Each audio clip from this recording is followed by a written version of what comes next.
सारे दर्शकों देसी पत्रकार कर्मों की नाम हम विदेशी देख के नाम एक लाइक शेयर कर सकते हैं।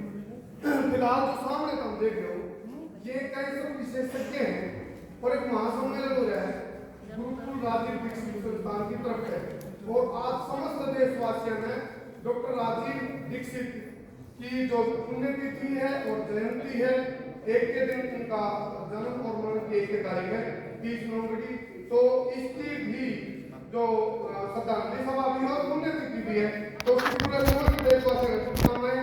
एक चीज मैं बताई अंग्रेजी डॉक्टर की लंका लाने का काम जो करेंगे तो ये करेंगे जो कि है आयुर्वेद के ज्ञाता और कैंसर के विशेषज्ञ उसका सेमिनार हो रहा है। अंग्रेजी डॉक्टर की जब वार्ड लाने का काम करेंगे तो ये करेंगे, लंका लाने का काम करेंगे तो ये करेंगे और अंग्रेजी डॉक्टर की नींद उड़ाने का काम भी करेंगे तो ये करेंगे।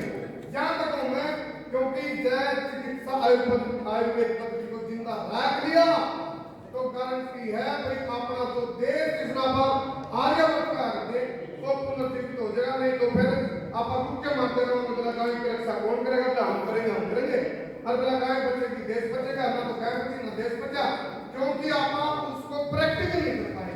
तो ये सारे रिसर्चर हैं, ये मैं रिसर्चर हैं जिन्होंने जेट सिक्योरिटी बना दी है किसकी कैंसर का मरीज की जेट सिक्योरिटी बनाने वाले ये लोग हैं। एक बार खुद का तो तारीफ कर देते बहुत जरूरी है। राष्ट्रीय बैठे अरुण वर्मा बैठे और बहुत तजुर्बेकार लोग बैठे, बहुत आशीर्वाद लगी मेरा अध्यात्म सम्मेलन करा दी। यदि आचार्य कमलकांत की हम बात करें एक मुनगा मतलब बिल्ली का नाम घंटी बांध है कौन तो सवाल तो करनी पड़ेगी। तो कमलकांत जी भाई साहब ने शुरुआत कर दी और इस शुरुआत की राय चुप कर गई और कई कार्यक्रम का उद्देश्य है कमलकांत जी का हम बारी बारी तक पूछेंगे।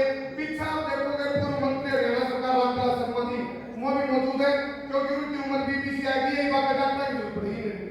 तो सारे बैठे हैं पीएम ना हेमंत है मंत्री जी बैठे हुए क्यों कोई ना कोई नई नई बात बताओगा मंत्री जी को समझ में आ जाएगी अरे का विजिटिंग कार्ड आ जाएगा। क्योंकि देखो आए मैं तो मैं डॉक्टर पर किनारे पर हूं या तो मदद थी अपनी या तो दवाई की नोट थी ये तो रूटीन की चीज थी, लेकिन आप इसको कभी कभी कपट पड़ गए हैं ये रूटीन की चीज। और आज मरे गदला का कान में पानी घेर के उनका मरे जमीन में जिंदा करने का काम ये लोग कर रहे हैं। एक बताइए बहुत बड़ी और राजीव भाई दीक्षित को श्रद्धांजलि देने का इससे बढ़िया तरीका होगा सदाई से बात पे करो ताड़ी बजा लाएंगे सफाई तो करनी पड़ेगा क्योंकि बात जाड़े को मार्केट में परचेज करके ले जाड़े अपने आप लाएंगे गंदगी अपने आप आ जाएगी उसको करना पड़ेगा, सफाई अभियान चलाना पड़ेगा, सफाई और अच्छाई फैलानी पड़ेगी। नुकाना सत्य में हो जाते सत्य नहीं जीता करता सत्य पर सत्य के हमेशा जीत होती है। मन सत्य नहीं ताकत का अभाव देखा हार जाता है सत्य जब ताकत नहीं खड़ी हो। तो आप लोग उस ताकत के गवाह हो जिसमें आप लोगों का ऊपर आरोप लगे थे ना इन बातों ने किए मेरा एक वैध और एक अवैध। तो आप लोग सारे वैध हो, अवैध कौन है आईएमए मैंने तो पहले भी कहा था आज भी कह रहा हूं बिना रुके बिना झुके बिना थके बिना बिके बिना पके बिना सड़े बिना लगे जब आप अन्याय के खिलाफ लड़ांगे बेबाक पत्रकारिता करेंगे। आईएमए बहुत बड़ा षड्यंत्र है, आप लोग में प्योद हो आप जो शिक्षण का काम करें तो एक पट वृक्ष बन जाएगा तो इसकी जो छाया होगी और इसकी जो आप लोग कर पाओगे कर पाए तो इतिहास के पन्ने में अंतर हो जाएगा।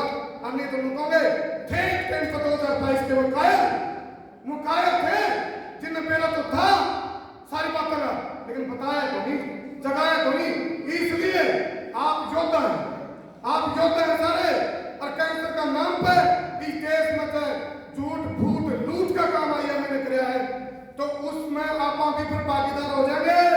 नुकारा अन्याय करना यदि पाप है तो अन्याय सहना उसका बड़ा पाप है यानी महापाप है। तो आप अन्याय सहोगे कि बताओ आप अन्याय सहोगे कोई नहीं सहा नहीं तो हाथ खड़े करके स्वीकृति दो भाई हम अन्याय नहीं सहेंगे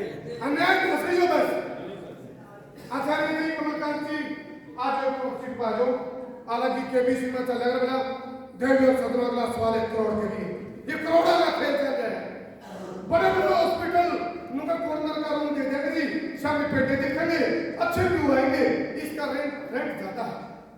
ये हॉस्पिटल है, अब होटल है, मैं नाम नहीं लेंदा किसी हॉस्पिटल का, लेकिन नाम लेंदे उनकी बात लग जाएगी। पंचकुला में, चंडीगढ़ में इसे हॉस्पिटल बना दिए, उनका कॉर्नर वाला ले लो, कॉर्नर से लोकेशन अच्छी आती है, 10,000 रुपये ज्यादा है उसका चार्ज। क्या है मजाक बना क्या है? अरे कहीं देखो होता ये रिसर्चर इनको ऐसा बना दिया था ना, तो फुट फड़ाका है, इन्हें कुछ बेरा है कोई असली क्या है, बताओ ताली दे असली क्या था आपको, इस चीज की जरूरत है।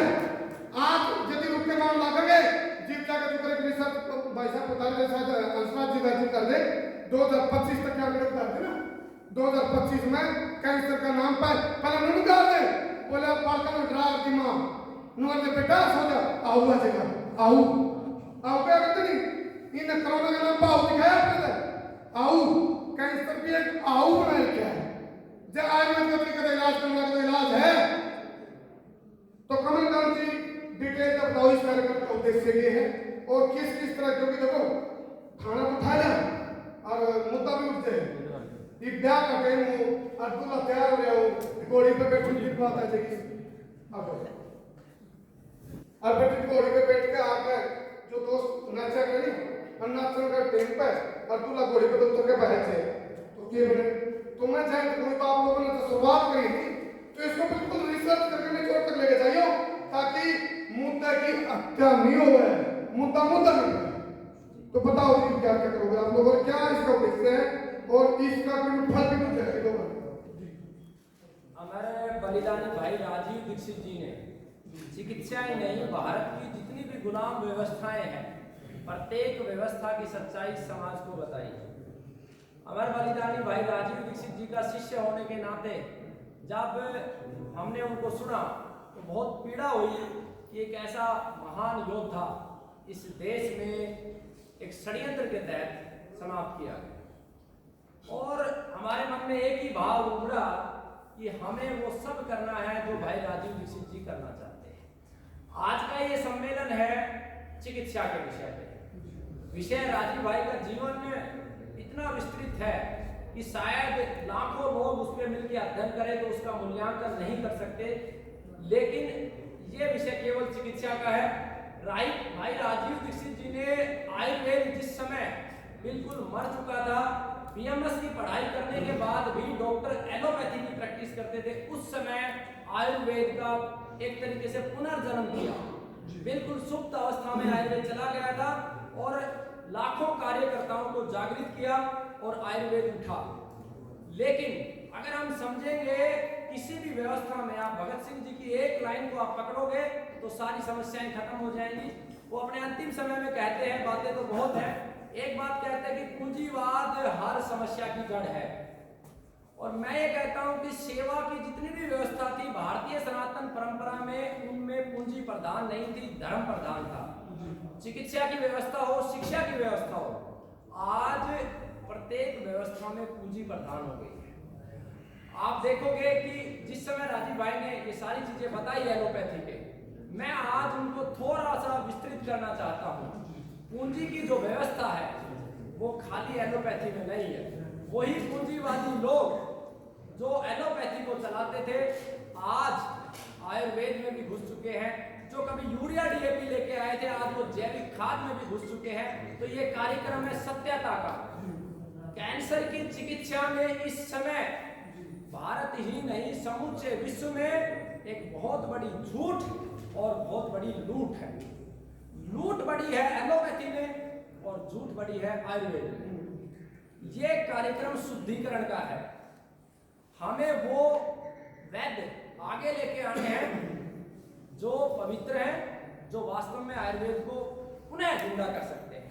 उसी कड़ी में प्रतियोगिताओं का आयोजन किया गया कि किस वैद्य ने कितने कैंसर रोगी ठीक किए। पहली प्रतियोगिता 31 दिसंबर को की गई जिसमें 13 वैद्यों ने भाग लिया। उसका पहला मूल प्रश्न था अगर 20 से ज्यादा रोगी ठीक किए हो तो आए। और उस समय मुझे अनुमान था इस देश में हजारों चिकित्सक होंगे आयुर्वेद के जिन्होंने 20 से ज्यादा कैंसर रोगी ठीक किए होंगे। दूसरा सम्मेलन किया गया, बहुत ज्यादा वैद्य नहीं आए, तो एक की शर्त लगाई कि अगर एक भी ठीक किया गया है तो आए। दिल्ली में 23 जुलाई को सम्मेलन रखा गया और उसमें लगभग 243 वैद्यों ने भाग लिया। तीसरा सम्मेलन अमर बलिदानी भाई राजीव दीक्षित जी की स्वदेशी दिवस के रूप में हम मनाते हैं इसको, क्योंकि जन्म दिवस और अंतिम तिथि तो भारतीय संस्कृति के अनुसार होती है। ये हमारे लिए प्रतीक है। जिस तरीके से योग दिवस है उसी तरीके से स्वदेशी दिवस है। और मैं मांग भी करता हूं सभी कार्यकर्ताओं के माध्यम से, इस दिन को 30 नवंबर को सरकार स्वदेशी दिवस घोषित करे। भाई राजीव दीक्षित, भाई राजीव दीक्षित। जिस दिन स्वदेशी का अर्थ भारत के वैद्य चिकित्सक समझेंगे, एलोपैथी को खाली गाड़ी दे देना मैं उचित नहीं मानता हूं। मैंने भी अपने जीवन में बहुत एलोपैथी को गाड़ी दी है। एलोपैथी में भी ऐसे ऐसे पवित्र लोग बैठे हैं जो कुछ करना चाहते हैं। कैंसर एलोपैथी के डॉक्टर के भी घर में होती है, नेता के भी घर में होती है, अभी नेता के घर में भी होती है, सबके होती है। बस हमें मूल पवित्रता को पकड़ना है। इससे पैरामीटर क्या रखे गए हैं? आज के सम्मेलन के पैरामीटर रखे गए हैं कि अगर एक कैंसर रोगी किसी ने ठीक किया तो आए, और जो कैंसर की चिकित्सा सीखना चाहते हैं वो भी आए, और जो जागरूकता करना चाहते हैं वो भी आए।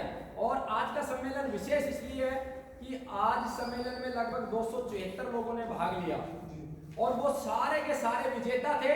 और असली विजेता थे डॉक्टर सुनील जोशी, जिन्होंने अपनी रिसर्च टीम बनाई और इतने वैद्यों के सामने ये कहा कि एक भी कैंसर रोगी ठीक नहीं। जिस दिन ये झूठ मिट जाएगा उसी दिन चिकित्सा प्रारंभ होगी, उससे पहले नहीं होगी।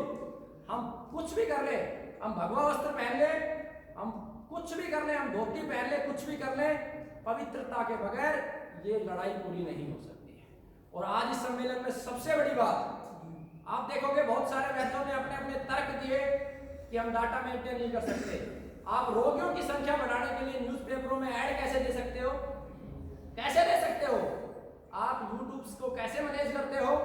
आप हॉस्पिटल के कमरों की संख्या को कैसे बढ़ाते हो? क्यों नहीं मैनेज? आप अपना मूल्यांकन नहीं कर सकते कि मैंने 1200 रोगियों को दवा दी।